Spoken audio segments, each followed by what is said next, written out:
ọba tó ga jogun ayé àwa lọ, ọba ikú, ọba ìṣá, ọba ìdìbàjẹ́, ọba tó gbé wa borí ogun, ọba tí ò já sókú, ọba tí ò já rìn lọ, ọba tí ò já ya wèrè, ọba tí ò já báwọn gbé aṣọ lágbà ẹ̀wọ̀n á gbé ọ̀gá.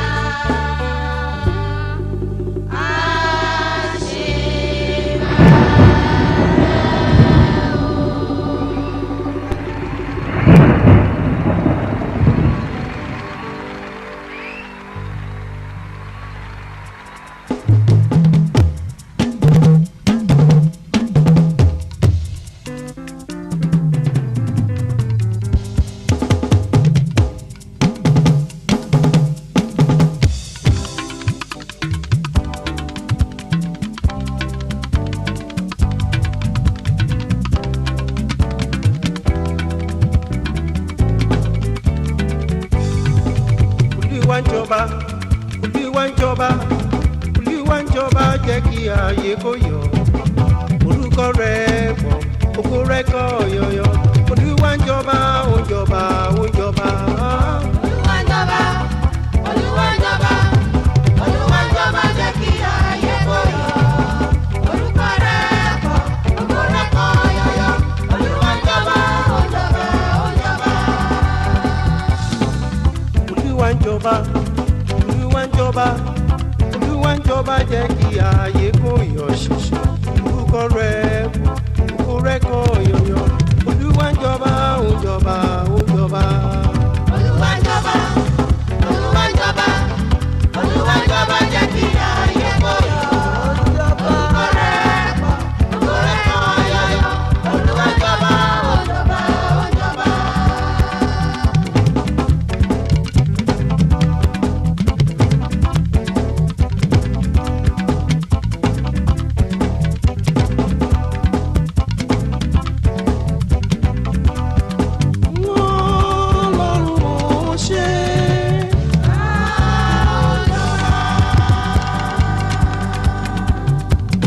Kábíyèsí rẹ̀ bàbá o. Olúwa ń jọba, Olúwa ń jọba, Olúwa ń jọba jẹ́ kí ayé kó yọ̀, orúkọ rẹ̀ pọ̀, ògo rẹ̀ kọ́ yọ̀yọ̀. Olúwa ń jọba, ó ń jọba, ó ń jọba.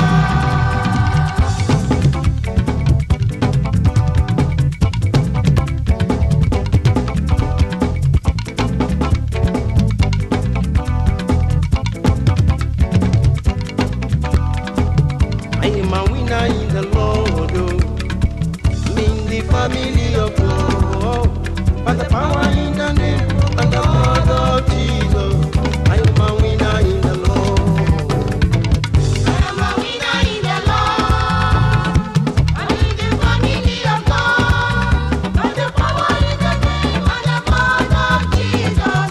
I am a winner in the Lord. I am a winner in the Lord.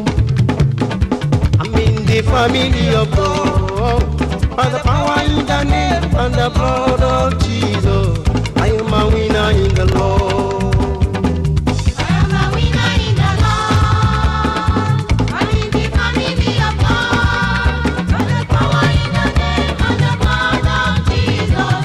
I am a winner in the Lord. Aṣẹ́gun ni mí o. Winning with Jesus, winning with Jesus, winning with Jesus. Olórúkọ ńlá. Aṣẹ́gun ni mí o. Winning with Jesus, winning with Jesus, winning with Jesus. Olórúkọ ńlá. Mo dúpẹ́ mo yege. Winning with Jesus, winning with Jesus, winning with Jesus. Olórúkọ ńlá.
Jésù mo máa yìn ọ́. Ọlọ́run mi bàbá mímọ́ Jésù mo gbé ọ̀gá. Ọlọ́run mi bàbá mímọ́ Jésù mo gbé ọ̀gá. Ọlọ́run mi bàbá mímọ́ Jésù mo gbé ọ̀gá.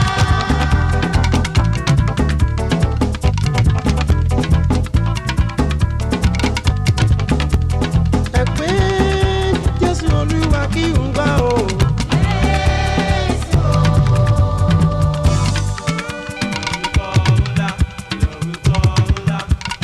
Orúkọ tí kú gbà tó sá lọ ni o.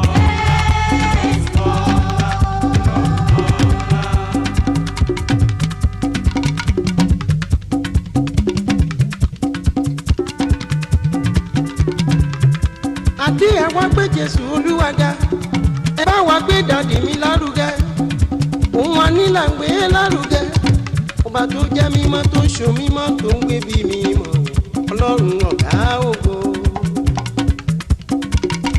Óyá o, óyá o, óyá o, óyá o. Óyá kájọ jùmọ̀ yí Ọlọ́run o. Óyá kájọ jùmọ̀ gbé Olúwa ga. Óyá o, óyá o. Óyá kájọ jùmọ̀ yí Ọlọ́run o. Óyá kájọ jùmọ̀ gbé Olúwa ga.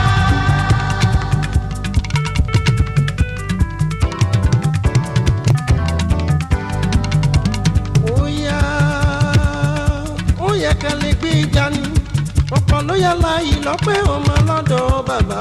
Jésù ṣe wọ́n lóore ṣùgbọ́n wọn kò sọpẹ́, ó kojú rẹ̀ lọ́wọ́ omijé ṣé kò ṣe é. Àwọn aboyún bí wẹ́rẹ́ nínú ilé wa, àwa kò yá wèrè kí wọ́n faṣọ wa lé wa kiri. Ṣírò ìbùkún rẹ̀ lọ́kọ̀ọ̀kan kó bá wa yìn bàbá. Óyá kájọ jùmọ̀ yí Ọlọ́run o. Óyá kájọ jùmọ̀ gbé Olúwa ga.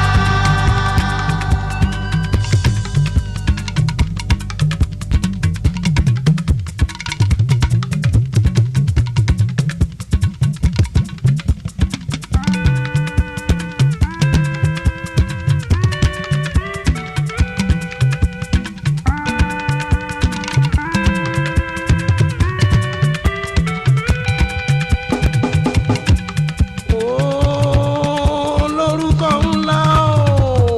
Óyá ẹ jẹ́ pé Jésù lórúkọ tí ń jẹ́ ká máa mórí balẹ̀ lẹ́nu mímọ́. Ọba tó ti lápá tó máa gbé ga ní ọ̀rọ̀ gbẹ̀gbẹ̀ tí ń jẹ́ ní alóore ìgbàlà fọ́ọ̀hún. Olùgbàlà ńlá olókìkí àdáyébá, ọba tí ń pọnmi ayọ̀ fólóńgbẹ, ọba tó káwọ́ ikú jagunjagun lórí aṣẹ́gun, bàbá mi ṣẹ́gun ṣẹ́tẹ̀ lọ́jọ́ ìjà.